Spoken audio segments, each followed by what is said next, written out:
Are you a passionate business owner or entrepreneur ready to take your message to the world? Do you dream of launching your own podcast but don't know where to start? Introducing my 8-week Start Your Podcast program designed to guide you every step of the way in creating and launching your podcast.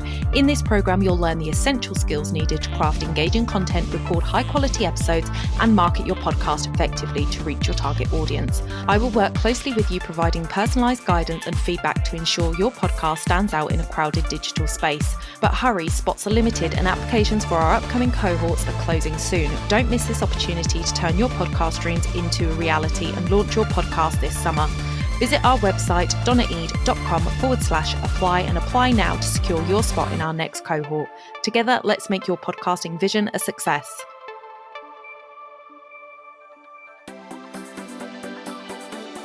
Welcome to Mic Action Podcast. I'm your host, Donna Eade, serial podcaster and mentor, here to guide you through the world of podcasting. Let's dive in. Welcome back to the Mic Action Podcast, everybody. Today we have a guest with us. Mahnaz is in the house. Welcome to the podcast. Thank you so much, Donna. Delighted to be here. I'm so excited to have you here. Now, Mahnaz has been on my other podcast, Mindset and Action. I will link that episode below for you so you can go and listen to that because she talks all about her area of expertise, which we're going to touch on right now. Mahnaz, what is it that you do in your business? So I help empower mums to boost their efficiency so that they can thrive in both business and their personal life. Because it's not just about business, right? We have to be doing everything in a productive way so that we can live a fulfilling life and have more joy in our day. And that's really ultimately, my business is called Build with Boundaries. So there's a lot of elements of boundaries and permissions that we have or haven't given ourselves.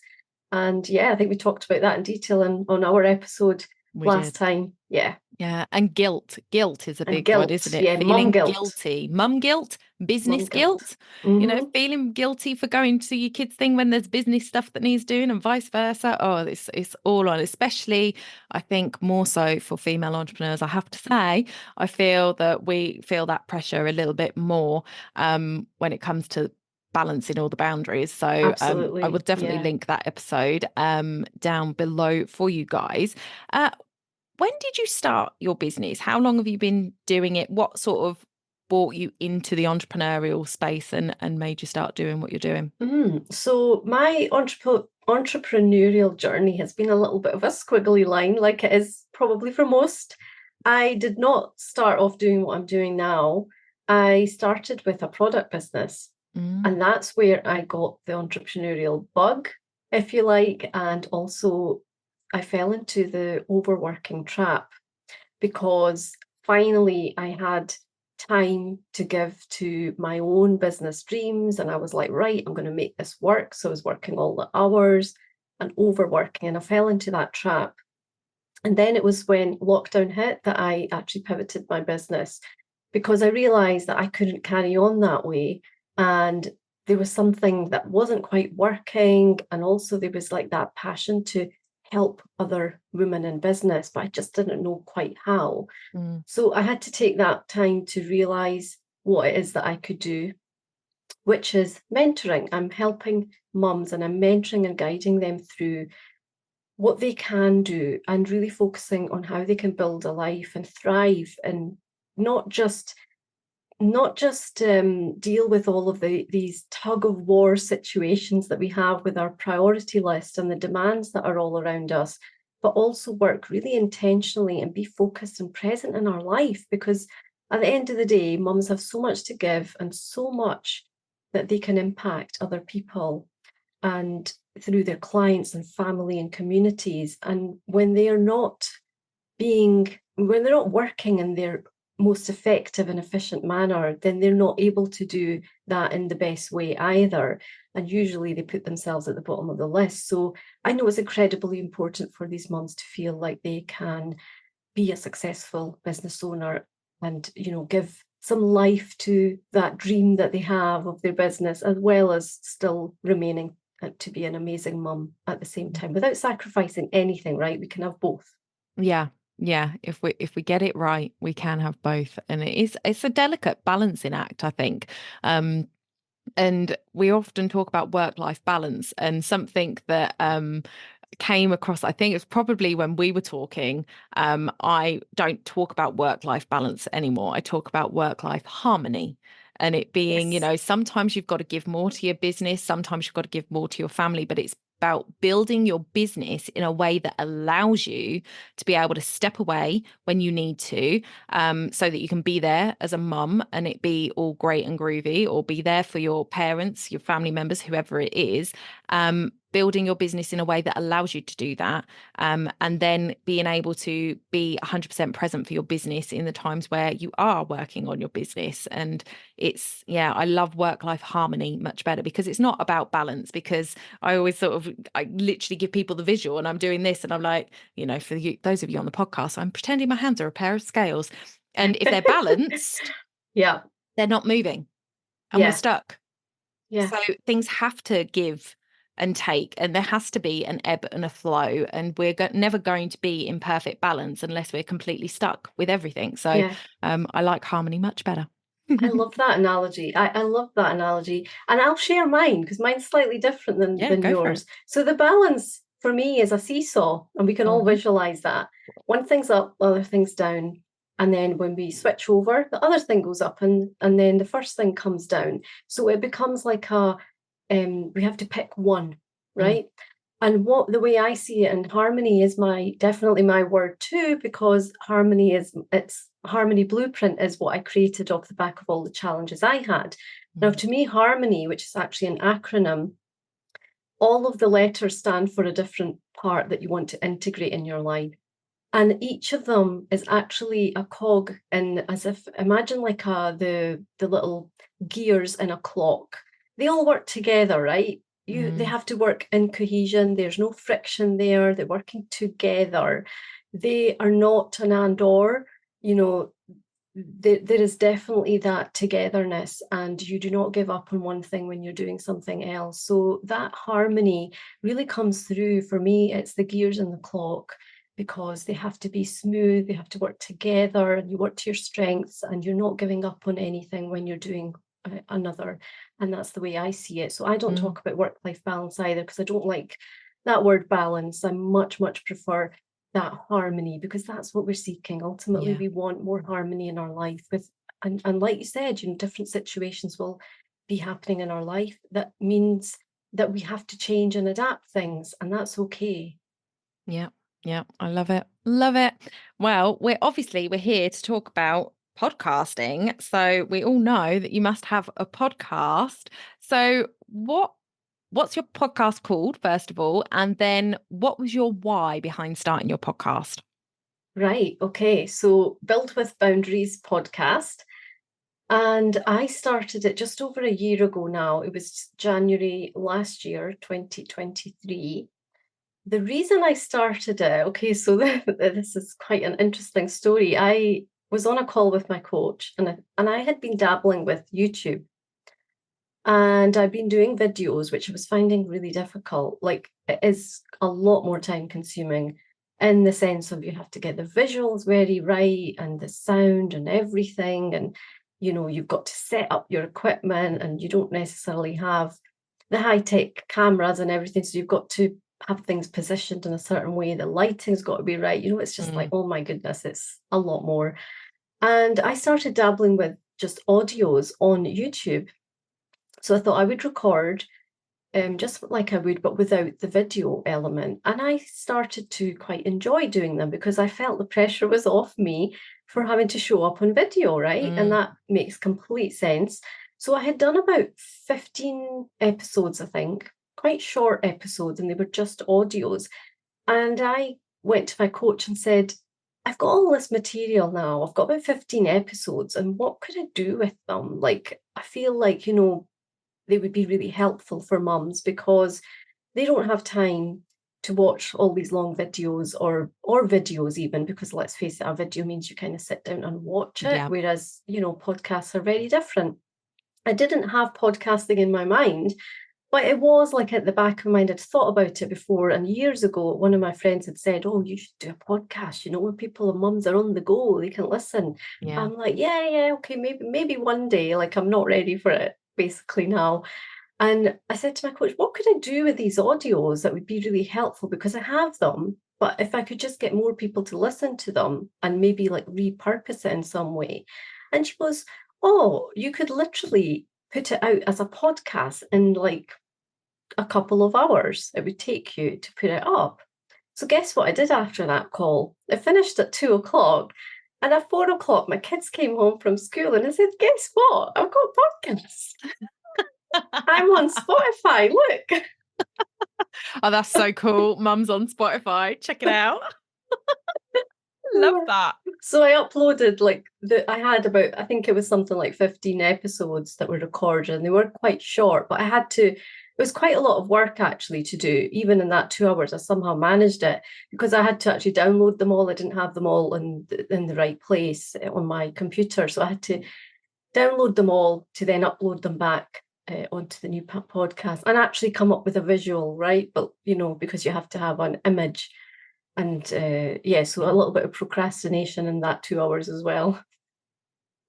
I love it. I love it. So yours kind of came organically out of something you were already doing. And I often ask my guests, why podcasting over the other options, which is video or blogging. So why, and obviously you're still podcasting, why did you decide to sort of run with podcasting over doing something like a blog or going back to doing videos? Again, I think it comes to personal preference, but because I had tried it out, and I think like everything in business, right, we have to try it out to know if we like it. Mm. And once I had tried it out, I quite enjoyed doing them. I didn't get it perfect. And I think we were having a laugh before we came on live that, our first episode, oh my goodness, well, we don't want to know Yeah, what we we don't want sounded like anybody then. listening to that. No, no. But that's the whole point. Like, you have to start somewhere. And when you're starting it and seeing if you actually enjoy it, I think that's what helped me to see that I could continue it. Because then if you enjoy it, you've tested it out for your own experience. And I think that's really important, because you can't do something like podcasting where you're committing to doing something regularly, whatever consistency that is. And you can't really commit to things consistently. I'm all about habits and patterns. So for me, I need to know that I can commit to it before I'll make the commitment. But once I make the commitment, like, I am doing it because I've already made that decision. So I think that whole trying it out was really helpful for me. And I think that is something I would definitely, advise or recommend, that if you're thinking about it, just to record some audios, because it does feel really strange to begin with, because you're talking to open space. And it's like you don't even have anybody there. There's no like Zoom room, there's no nothing. It's just an open like void, and you're not quite sure who's listening when you do finally put it out either. So it's very different. With a video, you might be imagining there's somebody standing there, but I think with a podcast, even that visual element goes away. I don't know what your thoughts are on that, Donna, but would you agree? Yeah, to some extent. I always try and think like I'm doing a voice note to my family. So we have WhatsApp group with my family, and we're voice noting all the time. And it's that same thing of I'm sat here and I'm talking into my phone, but nobody's actually on the other end of it. So I try, and when I'm recording my podcasts, I'm thinking about my ideal client and who that person is. Yeah. And I try and talk to them. And obviously I've got a character for that. They've got a name, they've got a job and all of that stuff. So I kind of keep that person in mind when I'm talking, and try and pretend that I'm just voice noting them when I'm talking, to try and take away from that, because it can feel a little bit like that, like you're in a vacuum, and nobody's actually feeding back to you in real time. So it can feel a little bit like you're just talking to yourself, because technically that's exactly what you're doing. That's it. But I think when you begin, you're not quite there yet. And over time, you're right. I think that's really helpful. But in the beginning, it's like you just have to kind of try, and it feels very alien and different. So that's why it's important to test out and try it. Absolutely. Absolutely. I love that. So tell my listeners what your podcast process looks like now, because I've talked in length about batching and baking your podcasts and getting editors in if you want to have editors and things like that. So what does your process look like? Or maybe tell us what it looked like back then. Obviously, you kind of told us you had 15 episodes ready to go from something else. So you just threw them all up there. Mm. What did it then become, and what does it look like now? How has it changed? So it was very similar even once I'd launched the podcast, because I was doing weekly episodes. So for me, that meant that I had to record, I had to make sure I had some recordings, right? And over time, I started to do, like, rather than recording one, I'm recording two. So then I would try and plan that out. So I think my planning has definitely changed massively. So I prefer, rather than just like every week, oh my goodness, what am I going to talk about? What am I going to do? And then I'm going to actually record it. And then I'm going to worry about the editing as well. And having all that piece to do, I do find that it works for me to record at least a couple together. And bearing in mind that my audience and my episodes are kind of very short, so they tend to be less than 15 minutes mostly. And then when I have guests on, they tend to be a little bit longer. So with the guest ones, I have to obviously plan that in terms of putting it into the diary, like we are today, doing a guest one. That takes a different kind of planning, but I have to put that into the schedule, if you like. So I've definitely improved on the planning way more. And also my own personal value is efficiency. So whenever I'm doing anything, like, I just cannot help but, like, I have to do this and change this and I have to make this better, and how can I save more time and how can I make it less intensive for me?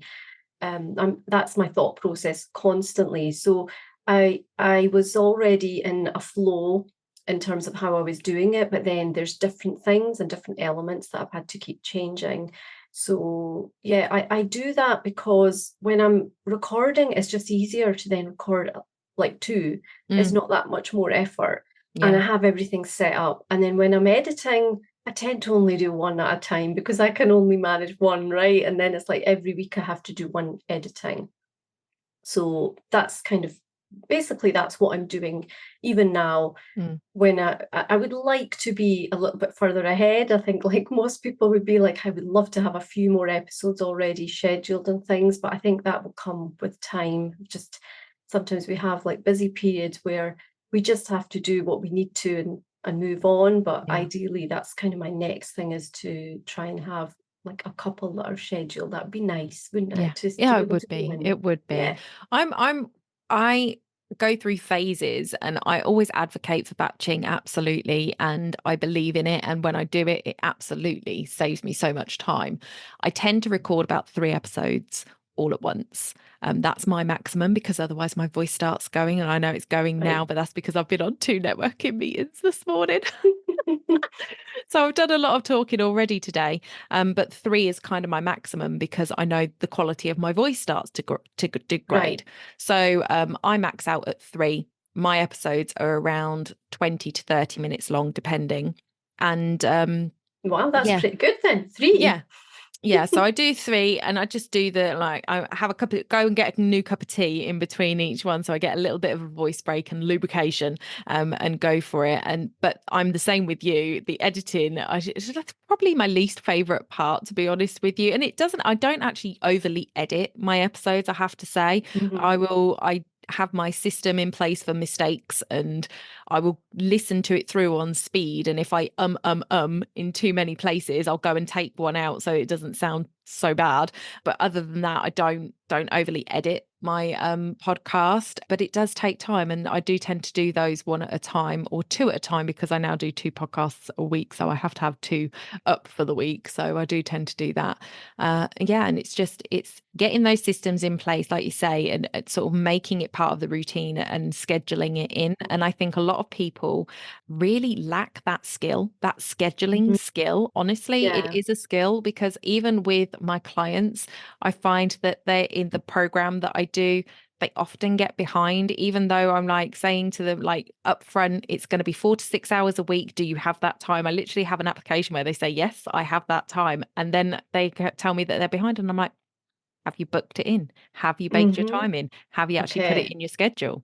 Because if Okay. you don't, then you Yeah. do get behind. And it's one of those things where it's almost like a precursor to when you have your podcast is doing my program, because if you can't get through the program and make the time for the things that you've got to Right. do, how are you Yes. going to make the time for your podcast? So it's very eye-opening for people, I think. Mm-hmm. But yeah, it's one of those things, and it's so important to sort of talk to somebody like Mahnaz who can help you with your boundaries, because I think that's often where people then fall down, is that Yeah. they're like, oh, saying yes to everything and saying yes to other people, and then all of a sudden their diary's really full, and the podcast gets pushed out to the side because it's Yeah. like their thing, it's the thing that they do, and it's always our work, isn't it? It's the admin stuff, it's our own business, Yeah. like blue sky thinking of what we're going to do for the next year. All of that stuff gets pushed aside when clients or colleagues, business buddies come in and say, oh, could you do this for me? Could you come here? Or we've got this event, do you want to come? And all of that.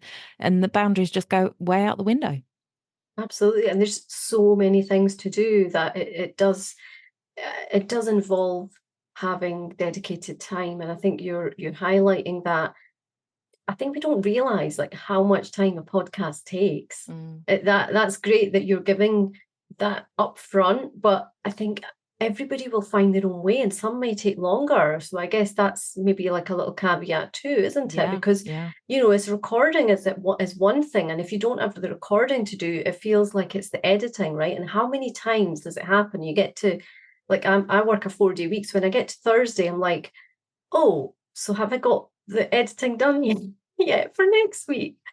And every week, like you're trying to just stay on top of what's absolutely necessary. And Yeah. it's difficult when you have so many priorities and things, but we have to make them a priority, right? And I think allocating that time, if it doesn't come natural to you, definitely look at ways that you can prioritize that work, schedule it in, and how can you create some kind of block, because if you don't, like that's when the number of things that like people sign up to, right? This is a great example, isn't it? Like networking, for example. We were on the networking that I did yesterday, Donna. You came along to my networking, and like the number of people that sign up to the number of people who attend, like I have to say, actually, I'm really pleased that my turnout rate is really high. Like it's over 60%, Yeah. which I was really impressed with.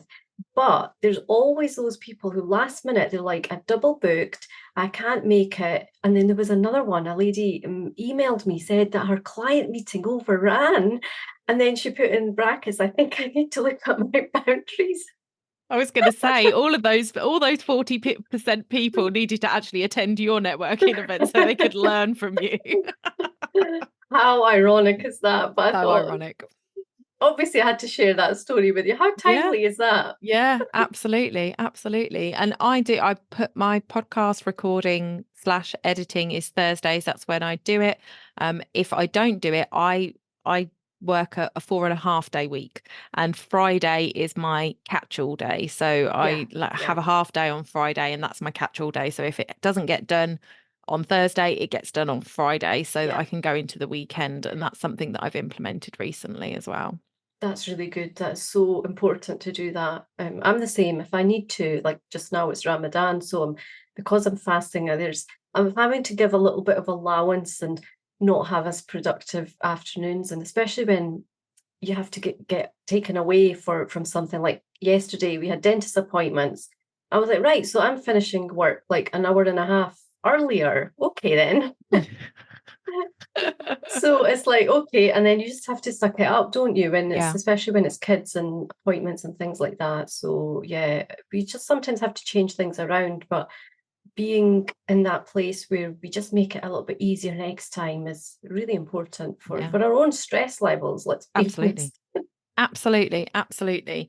So with your podcast, would you mind sharing with us your episode 1 downloads? This is something that I like to do because I'm out here advocating for podcast launching. And I think it makes a huge difference when we hear it. So just to put it out there again, for anybody who doesn't know, my podcast episode, my first ever podcast episode, got a whopping 10 downloads in its first 30 days, and it hasn't crept up much since then because thankfully Oh, people don't go and listen back to your yeah. first episode. Good and bad, isn't it?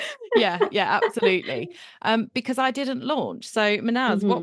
what's your downloads on your first episode, and did you do a launch for your podcast? Well, I clearly did not do a launch. I literally posted on LinkedIn, guess what I did in 2 hours? Here's my podcast, and there's like 10 episodes in there. So that was my launch, Mm, literally.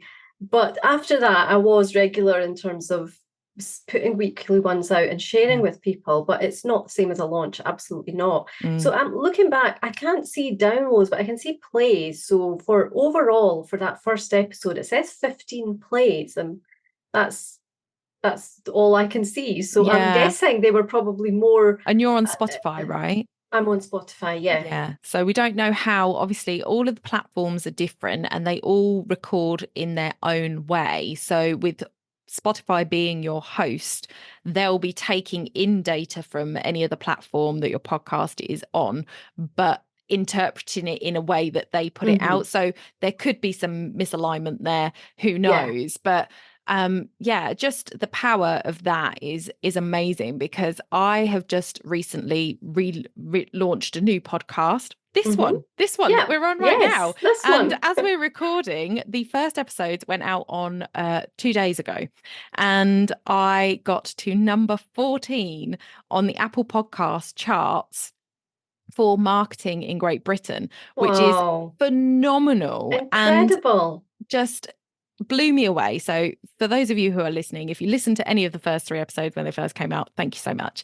But yeah, that's something that I certainly did not get with my 10 downloads on Right. my old And you did a podcast. launch, didn't you, Donna, for Yes, and this? I did a Yeah. launch for this. So I Mhm. have a launch ready strategy, which you can find on my website. It's a 3-part training. I've done it a few times live with people, and my clients use it and they get phenomenal. They blow me out of the water. Even with this new launch that I did, they still do Wow. better than me in their launches. It's Okay. amazing.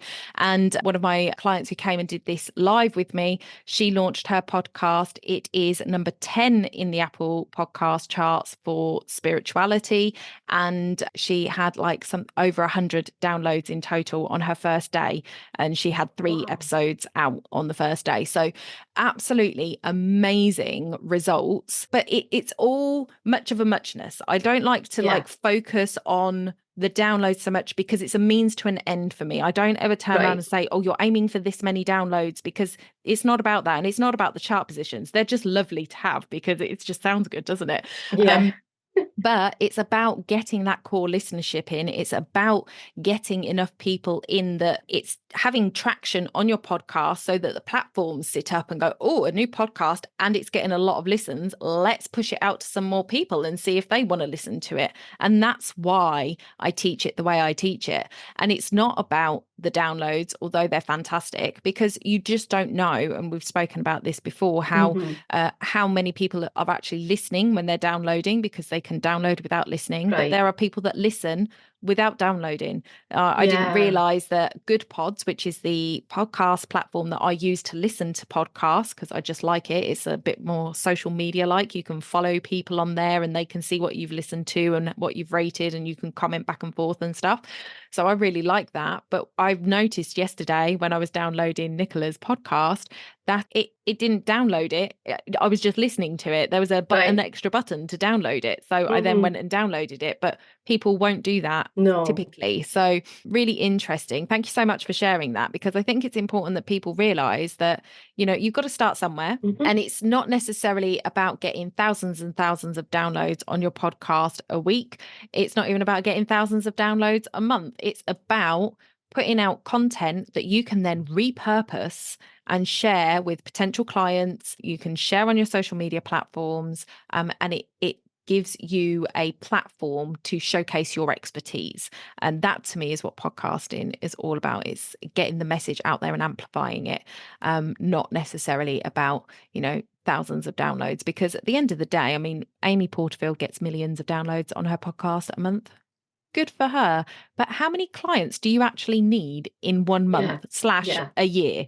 Because Exactly. you don't need to have thousands and millions of people listening to get out of it what you need out of it as a business owner. But putting it out there, even for 10 people a week, even for 20 people a week, it could make a huge difference to them. And I think a lot of times people who are in business because they want to help others. So that is my little advocate for podcasting. No, I love that. I think that is exactly right with stats. Any kind of stats, we can't really take them for face value, but certainly looking for trends and looking for changes is the way that I view them. And I think it's very similar to what you think. So while numbers are great because they show you that people are listening, it's not really that important what the number is, I guess. But just having a strategy behind it, I guess that's the most important thing, and increasing from where you are and then being able to see that in your numbers is really helpful. And I've just hit 1,000 plays on mine, so I'm very excited. So it feels like a big number, but again, it might not mean anything, like you just said.